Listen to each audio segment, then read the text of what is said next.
They were trying to find all kinds of labels for why I was failing. I was called hyperactive, inattentive. Almost all the time these labels are negative. You're trying to figure out who you are as a kid, and suddenly they come in with a couple of tests and they give you this categorical label. This is who you are. And you feel like no matter who you thought you might be, you feel like they must know. So you're now going to define your whole identity based on some deficit that they perceive you to have. I actually just never really fit with the standardized system, and it got perpetually worse, and I ended up dropping out of high school with a 0.9 GPA.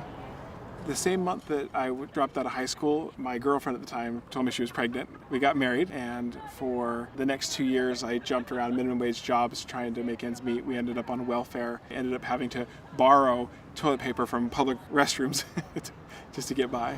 I needed to go to college, so I got my GED, and I started to go to school at night. But my guidance counselor said, you need to take your remedial math course, get it out of the way. But that's the most taken and failed course in the country. I said, this is not at all the right way to do it. I knew for sure that whatever they were telling me, the sort of standardized way of succeeding, had never worked for me. And so I spent a lot of time trying to get to know who I was as honestly as possible, and then using that to make decisions. So I ended up taking courses that were the most interesting to me, that I knew would keep my motivation high as I developed study habits that would allow me to be successful later on.